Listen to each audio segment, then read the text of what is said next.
Ladies and gentlemen, welcome to the Garage Gym Athlete Podcast. I'm your host, Jared Moon. The Garage Gym Athlete Podcast is a result of my desire to build better humans, unequivocal coaches, and autonomous athletes. I've spent the last several years obsessing over program design, nutrition, and every other way you can optimize human performance. This podcast distills the latest scientific research with what I've learned and blends it with the not-so-scientific field of mental toughness. We are here to build you into a dangerously effective athlete. If you enjoy this podcast, you can find out more about our training at garagegymathlete.com.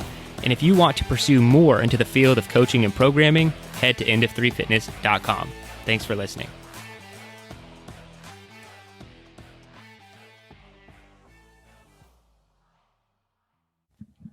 All right, ladies and gentlemen, welcome to the Garage Gym Athlete Podcast. Jared Moon here with Joe Courtney. What's up, Joe? Hey there. And we have Chris Jung, man. How's it going? It's going well. How are you guys? As good as ever. As good as I can be. Just living the dream. Keeping up with Joe and all his exciting stuff that he has going on. Sorry, Joe. Always the excitement. Every time we start, I just look at you for a minute and I feel like I'm the scapegoat for yeah. But this isn't about you, all right? This is about Chris. So no. Chris, quit hogging the spotlight, Joe. Give us an intro, man. What you do for a living, how you train, all that good stuff. Yeah. My name's Chris. I sell furniture, professionally, of course. I just like on I the do side that of for a the road. living. Yeah, no. Yeah, out of the back of my truck, actually. Yeah, I just pick them up and resell them. Or if it was like from your house, you're like, I just sell the furniture out of my house, but I'm running low. So that job's about over. A little bit better than that. That's awesome, man. How I train. Your guys' programming's fantastic. I try to get it done, first thing in the morning, wake up around 5:30 and get after it. So what I have to know then on the furniture front. Yes. Do you ever have to move furniture for said job? Every once in a while we rearrange the show floor, but I started doing warehouse and delivery. So I'm intimately familiar with like all aspects of the furniture. So it's really kind of cool, getting, I can really help guests make sure that whatever they're getting is going to fit. Which is furniture not fitting happens way more than you think. Yeah, I was wondering if you have to use your fitness in your job for a lot of odd object functional lifting. Odd object lifting. Yeah. Yeah. You'd be surprised how many times, trying to move a sofa around a show floor, that overhead comes in handy. Then you can just clean it right up over your head. And then, the other guy with me is like way confused. Like, why are you doing this? Because I can. Right. Everyone knows the most efficient way to lift a couch is over the head. Yeah. Obviously. That's great, man. So it looks like you're in your garage. So yes. Tell us what you got, man. What's going on in there? Yeah. I've got a couple, 3 mats. I'll do some calisthenics in there. You can see I'm terrible at cleaning. You have your specific burpee spot. There's just two circles of handprints for everybody just listening. That's all there is. It's just two circles. Yeah, there's that. I've got a GHD, and that's probably my most necessary and least used piece of equipment because I like Joe have some hammy issues. So I know that would be helpful if I would just actually do it. Got to get in your bicep days. You're right. Just plates, an assortment of plates. I picked up when I did a Spartan race in last fall. I was driving through Davenport, Iowa. There was a CrossFit box that was selling axle bars. I picked it up for $25. I always wanted one, so I was like, I wasn't going to pay a brand new price for one. Other than that, I got 2 barbells. I treated myself, and with some of the programming, it's a lot easier to do some of the different movements with 2 barbells because you can load up depending on whatever it calls for. But most of the time, I only use one. I've got a flag for one of my favorite bands and one of my favorite albums. A couple of my wedding songs came off this album. There's the cool, sweet metal sign, Chrono Club, Romans 15. EO3 plyo box, one of my first projects. Nice. Couple kettlebells, 35 and 53, some dumbbells, and my wife shares this space with me. As you can see, I've got wallpaper. Peloton shoes. Peloton shoes. Yep. That was one of my wife's quarantine purchases, and I made sure to get me some shoes so I can do it. Gonna have it's it, fun. Yeah. Right. Exactly. I got a couple medicine balls, 20 pound and a 30 pound that I bought from a buddy from his CrossFit gym. Foam rollers, yoga mats, ab mat, which I never use. Bunch of little dumbbells so I can try and get my kids to work out with me. Rower, inexpensive little treadmill, and then a fridge, because what garage is not complete without a fridge? I like that you converted your floors to hardwood instead of just regular concrete. concrete. Yes. So, this has come up, multiple times with everything. So this is just luxury vinyl plank. My wife used to sell LuLaRoe, which is kind of a multi-level thing. She did really well with it. So we moved it out of our attic and then into here. Well, when she was done with that, I had all this space, and I was like, well, might as well as make it a garage gym.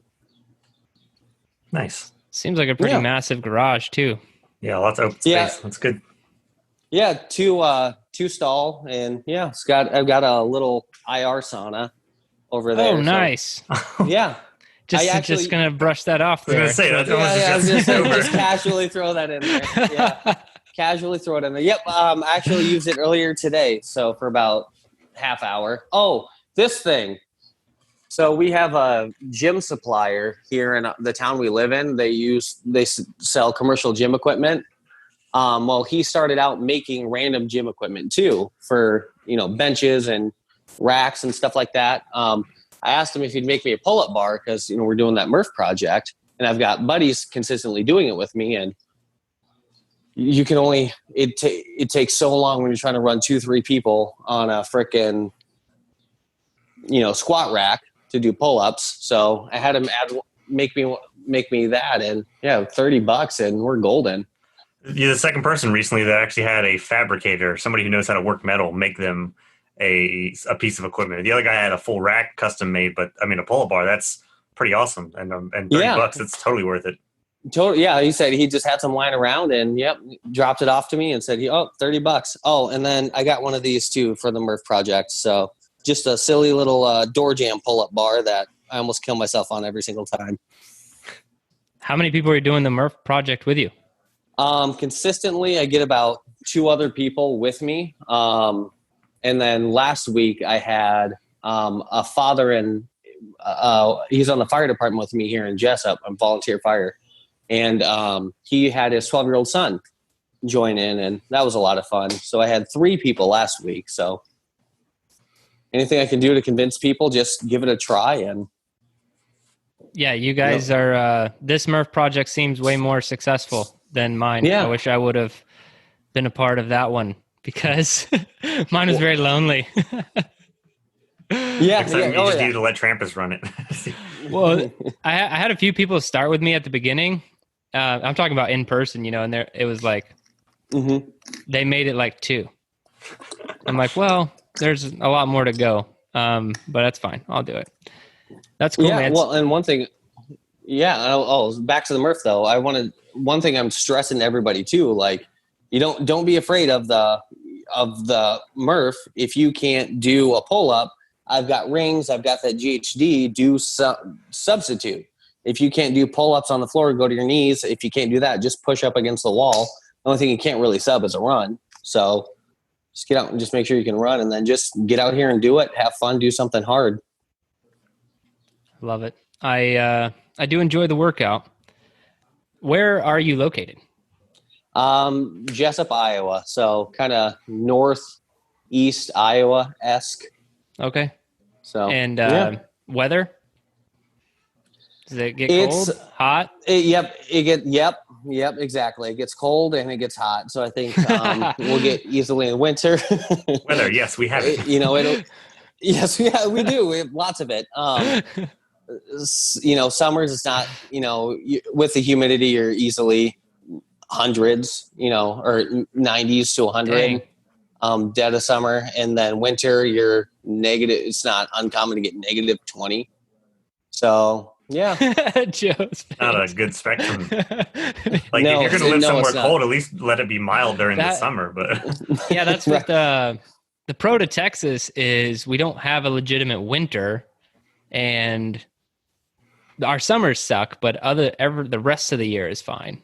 Sounds like you get extremes in both ends. I bet there's a lot of like nice weather though in between those time periods. Yeah, yeah, there is. I mean, you get a lot of the extremes, but I think Chris Morgan, he's from Minnesota. We commiserate a lot on the weather because he's just right straight north of me, so several hours. But yeah, we commiserate a lot. So, how long have you had a garage gym? I've had a garage gym since 2018. I decided I was at maybe 17. Long enough. I bought all this stuff in 2018 though.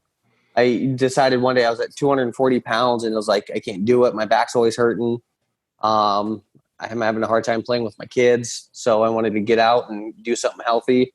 I have a couple buddies that, own gyms and CrossFit gyms. So I was doing programming from them and it was fun, but it just, I wanted to do something more and something a little bit more structured in essence. And then I actually found you through the Art of Manliness on the Plyo Box project. And I think that's what it was. And then started to check it out and I hemmed and hawed and just thought about like, well, do I do this? And jumped in. And yeah, I think it's been about 2 years I've been apart, albeit I haven't been the most consistent, but that's, something I try to deal, again, try and take one day at a time, not get too worked up. I remember one time, I think it was last year, if I got behind on workouts, I try and fit like 3 of them in one training set. Just something super stupid and insane. And then ended up getting hurt. I was on Endure, ended up getting hurt. And then I had to take like 4 months off while I like went to PT and like rehabbed my hip and my hammies. And yeah, it was not fun. So I think that's a great formula for future Meet Yourself Saturday workouts. It's like, what should we do for this Saturday for Meet Yourself Saturday? Oh, well, how about Monday through Wednesday of the Endure track? Yeah. 10 out of 10 do not recommend. But that's like probably the worst track to combine too. Like Hard to Kill, maybe. I mean, that'd be probably a little bit more strength work, but Endure, it's going to be like, okay, I ran for 50 minutes and then I did 50 minutes of intervals and then I did some strength training after. It's like it was a lot of work. Yeah, I don't recommend it. But that's not awesome, but like I love the mindset. I hate that it led to an injury, but I love the mindset of you're like, you know what? I'm behind. I'm going to catch up. Here we go. Yeah. So now with the cycle, just take it more realistically, and just get up and do it and then stick to the block format. Cause then too, I'd like get way anxious. Like I have to fit all this in and, kids, sometimes my daughter one of my kids will wake up, come down and then Dad, I need breakfast. Well, it's fine if I have to end 10 minutes early and go make, my kids some breakfast. It's fine. You don't get those moments back. Yeah. You're also a lot nicer than me. Like, you have breakfast when I'm finished. Yeah. Then they go tell their mom and then I'm in trouble. So. Yeah. I actually would probably try some psychological warfare in that case. Like, well, how about you come out here for a minute? Let's just, I got a new game. You need breakfast. And you bounce the lacrosse ball while I finish this up. Right. All right, man. So what are some of your goals right now? Yeah. Just right now, kind of re-swinging back into it, maintain consistency. The biggest thing, maintain consistency, and then, finish out this Murph project. Yeah. So how many, we record these and then publish them a few weeks later at a time, but at the time of recording this, how many Murphs are you in? 4 Murphs, 4 in. And honestly, it gets a little bit better every time. But again, I think having people there with you, I mean, if I did this and I was all by myself, like in person, because, we, couple of us guys, communicate a little bit that are still doing it, but that would suck. Kudos to you guys for doing it all by your lonesome for that long. But yeah, 4 in, and it's fun in its own way. So what's the goal with doing Murph every week for a year? What do you hope to get out of it? Man, just something, to prove to myself that I can do something that everyone I've talked to, outside of and a lot of people in Garage Gym Athlete community, but mainly outside in, my world, I think it's insane. I pitched it to a couple buddies. One buddy owns a gym in central Iowa, and I kind of convinced him to doing it. He said gross. And then he sent me the puke emoji. And I was like, nah, just do it. It's an hour. So just to do it. That's awesome. Just do it and say I did it, and just kind of have that for myself, and be consistent. I think, Joe, you're doing it this year, right? Every year? Every week? Once? I'll do it this year. Yeah. I don't know. just the one time. Yeah. I mean, I'll do it. I usually do it once a quarter. It's about there. Yeah. Well, okay. So what were you doing? You said you were up to 240 and kind of not happy with things going into 2017. So what were you doing pre-training in your garage? Like eating. All right. It's a good thing to do. Yeah. Eating. That's what I was doing. Eating and Netflix. So burrito and chill. Yeah. Well, and then too, like my weight, it spiked up, after I went from doing warehouse and delivery, then moving to sales, it's a lot more sedentary for the most part. So I wasn't getting, that excess caloric burn. So I was everything I was eating was staying around more. And then they always had snacks in the break room. So can't turn those down. Pretzels, man. No, I get it. I have unlimited snacks in my break room, and it's hard to avoid. All right, man. Well, so did you have any fitness program or is like fitness new to you via, like starting 2017, 2018? Yeah. I mean, I was in the Army. And then in that, when I was deployed, CrossFit kind of started getting pretty big at least in our community. And we had a couple guys doing it. And then I was thinking, oh, that's dumb. And then, sticking with, split days and 5x5s. And this is going to help me, run up mountains. And it didn't. But, and then coming back, just kind of, no real training up until like I decided to, 240 at my heaviest, everything hurting. I feel like crap all the time. And then just getting into it. I mean, I guess I did try CrossFit in 2014. I was doing that for a while. And so my wife got upset with me for leaving at the house at 4 a.m. and not coming home till later. Cause then I just go to work after, cause I work 30 minutes away from home. But yeah, those strict class times. Yeah. Never see. Yeah. That's what would happen to me too. If I was going to a gym, it'd just be like, you don't see me until I come home, Right.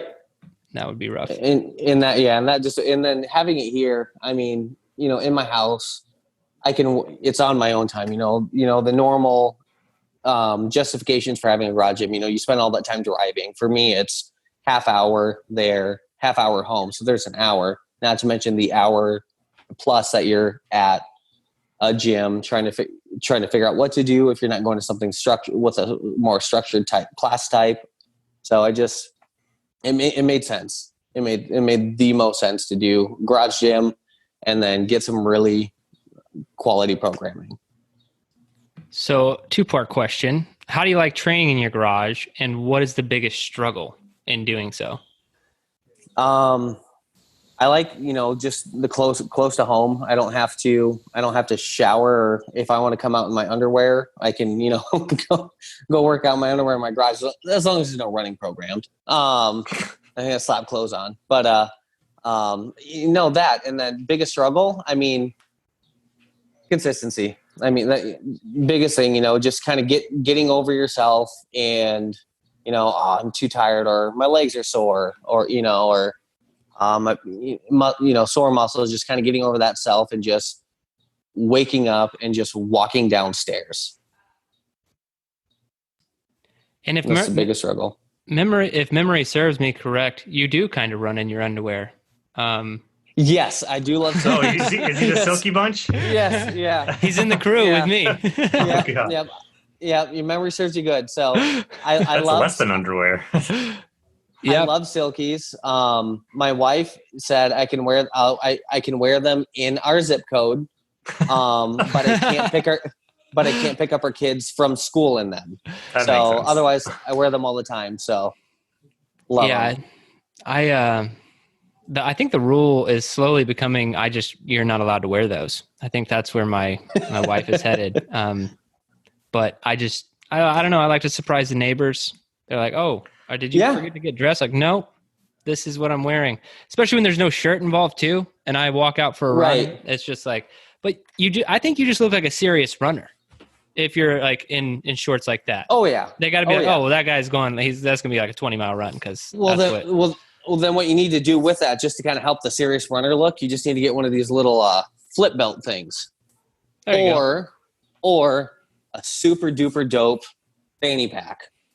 Oh, we have our already have one of fanny those. packs. Yeah. Oh, long awesome. runs. Yeah, we got that for the OCR, and it's fantastic.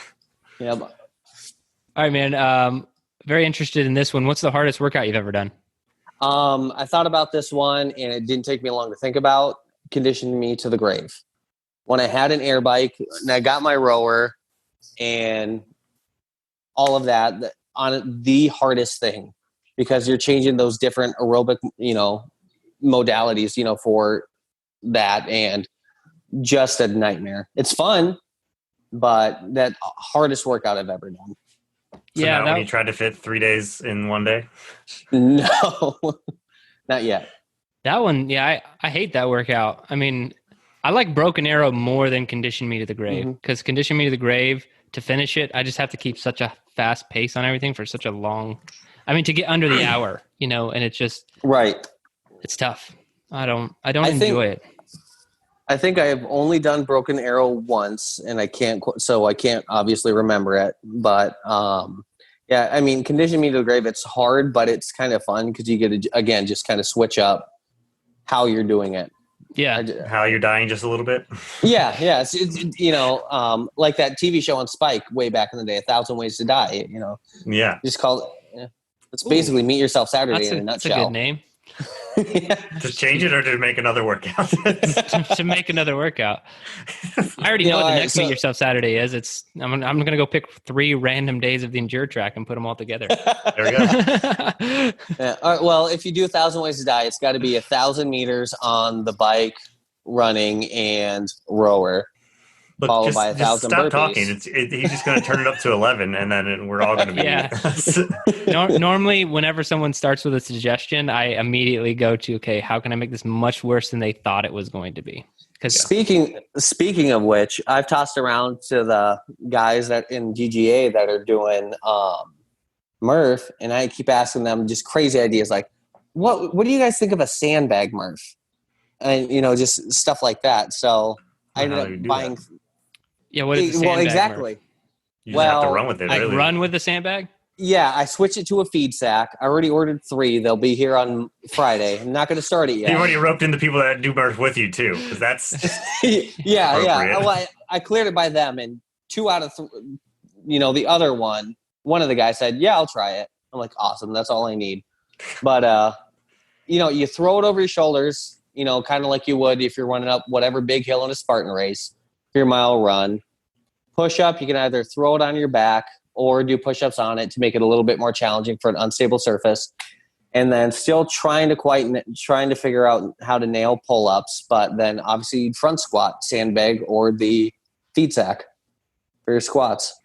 It'll take a lot longer than the hour, but because you're switching and shifting all that weight, but you'd still do 20 pounds, but it's just it's the same weight, but differently. A different way to suck. Well, every 10 I did something to make it suck a little bit more, but I typically would just do double the weight or whatever. So there are those ideas too, if you don't want to use a feed sack. Yeah. But you already got them ordered. So that's... Yeah, I already got them ordered. Yeah. Yeah. And we live in the middle of corn country, so I'm going to go to the farm store and grab a couple bags of corn feed and just fill them up. Just see what we get. Because obviously, you're going to have to do a feed sack full of corn. You can't do sand. That's cheating. Well, I'm looking forward to getting the update on the feed sack, Murph. Yes, I will let you know. All right, man. In your opinion, what's the best activity for building mental toughness? I finally, when your book came out on Audible, finally listened to that. And I loved the Navigate and Aviate chapters, 10 and 11, I think it was. And you put it perfectly, just do something hard. And you say that, frequently too, just do something hard, do something that's going to push you out of your comfort zone, again, killing comfort. So, I mean, just doing that. If it's, taking, if you work in an office building, taking the stairs one day instead of an elevator, or doing Murph 52 times a freaking year. So, just do something. Just do something hard. If you don't want to work out, do it anyway. Best way to build mental toughness. Or listen to VeggieTales and JoJo Siwa on a car trip. And that's a good one too, if you have small kids. It's a good second. Or just be not. Yeah. Now, if you could only have one piece of equipment to train with for the rest of your life, what would it be? Man, I've thought about this one too. One equipment, it'd probably be... Oh, shoot, man. Shoes. Because you can run in them, and because you can still get that running in through there and not hurt your feet. But then because you have your body, and then I think who was it? A week or two ago said programming. I love that answer. Because again, you can have a kettlebell, you can have a barbell and some plates, but after a while, like some of the advertisements say, you're just spinning your wheels. You can only do so many. There's only so many ways. So if you can have someone to help you along and tell you what to do, you're set. Because you can do anything with your body weight. There's a body weight, no gear track, all of that stuff. Well, I obviously love that answer. So yeah. I appreciate it, man. Yeah. So cost not an issue. What would be something you want to add to your gym? I would want a reverse hyper. And that would be cost and space, not an issue, because I'm running out. You didn't even see where all my tools and all that stuff are. You just need to swap out the Rogue Donkey for your GHD, and then it's both. That's true. Yeah, I thought about that. Since we are going no cost factor here. Yeah, because that's right. That's true. All right, we'll do that, or just build a new garage gym. Okay. Yeah, there we go. No factor, spare no expense. Otherwise, I would love Air Runner or a True Form Runner, whatever, the self-propelled ones, whatever brand. I don't care. I'm not specific to anyone, but I think with our winters, it would just be so much nicer. And then just doing that, and then I'd have my little treadmill's fine, but it skips treads when you're running. Right. So you're trying not to fall and eat it when you're running, when you're doing a sprint at 10 miles an hour. But it's fun. To be honest, I really want an Air Runner. I don't know if I'll ever actually buy one, but I really want one, or True Form Runner, either one. I want one. The more I talk to people about it on the podcast, I'm like, I do want one of those, but I just don't know if I can actually ever do it. And the reverse hyper, I will say it takes up an annoying amount of space. And I'm running out of places to put it, because I had it in the perfect spot. And then I got the sauna, which is a huge, ridiculous, not waste of space, but takes up a lot of space. Yeah. But then I was like, this will be the perfect spot for it. But now I can't open my attic and get the ladder down without moving the reverse hyper. So I'm out of spots. I'm like, just move your attic.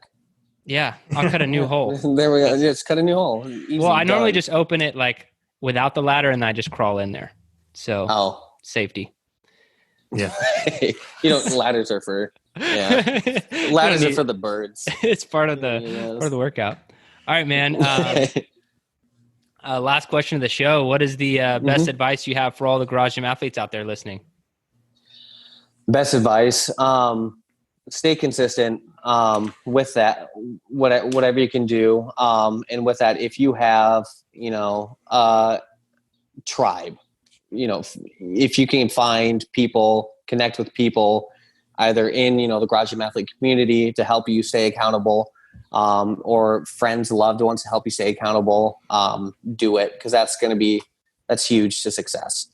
And then that way too, you have someone, especially if they work out with you, you have someone to share and commiserate over the condition meet of the Graves or the Murphs or even tempo squats, you have someone to commiserate with. So I agree that's with my that. advice. I mean, to be honest, I think, the Garage Gym athlete community, some of those people are becoming better virtual friends than my real in-person real life friends. Like, well, yeah, you get it. You get it better than my other friends. That's awesome, man. Well, Chris, I'm glad that you did this. I know it took a little bit of coaxing from the said community, but I'm so glad that you did, man. It's been an awesome time speaking with you because I know you've been around the community for a long time, and I've appreciated you being around and being my silky brother and all that good stuff, man. So thanks for your time and thanks for being a Garage Gym athlete. Yeah. And thank you both for everything you guys do. It's, it's super fun to be a part of. And I just want to I'm grateful and appreciate you guys. Thanks, man. Thanks for listening to the Garage Gym Athlete podcast. If you want to learn more, go to garagegymathlete.com. You can learn about our training. Let us send you a copy of our book, The Garage Gym Athlete, or you can even get featured on the Garage Gym Athlete podcast. Thanks for listening.